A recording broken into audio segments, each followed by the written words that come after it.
পথে ডাকাতি চলবে না চলবে না বিআইডব্লিউটি এর চাঁদাবাজি চলবে না চলবে না ইজারার নামে চাঁদাবাজি চলবে না চলবে না বলগেট মালিক সমিতির সাধারণ সম্পাদক, বাংলাদেশ বলগেট মালিক সমিতির সাংগঠনিক। আমার বলগেট প্রতিনিয়ত হরিরামপুর থেকে লুট করতে আসে, আসার পথে চাঁদাবাজি প্রতিনিয়ত করতেছে বিএডব্লিউর নামে, এবং লুট করে যাওয়ার সময় বিএডব্লিউর নামে চাঁদাবাজি। আজকে আমার বলগেট থেকে চাঁদাবাজি এবং ডাকাতি কইরা 7-8টা বলগেট থেকে ব্যাটারি এবং বিভিন্ন সরঞ্জাম নিয়ে গেছে, ক্যাশ টাকা নিয়ে গেছে। এবং এই ক্ষেত্রে বাংলাদেশ মাননীয় প্রধানমন্ত্রীর কাছে আমাদের আকুল আবেদন, বিএডব্লিউ নামে যেন কোনো চাঁদাবাজি না চলে, এবং কিছু কুচক্র মহল ওনাদের নামে বেনামে এই বিএডব্লিউ নামে চাঁদাবাজি করতেছে।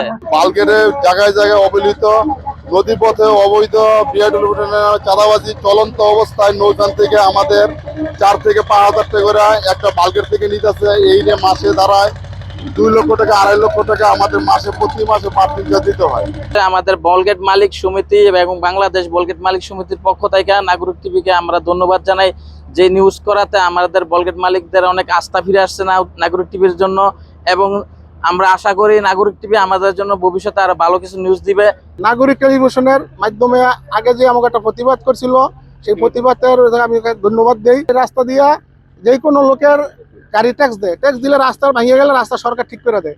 আমরা ট্যাক্স দিই, কিন্তু আমার নদীর কোনো ঠিক করতে সরকারের টাকা লাগে না, আমাদের পুরো আয়টাই সরকারের খাতে জমা হয়। কিন্তু গাড়ির টাকা 10 টাকা দিলে আর 20 টাকা খরচ করতে সরকারের। তা আমি সরকারের মাধ্যমে আমরা সাধারণ নাগরিক, আমরা সাধারণ লোকজন এই বলগেট শিল্পটা আগে যাই ভালো ছিল, এখন 2 বছর ধরে পুরাই ধ্বংসের মন্দির গেছে গা।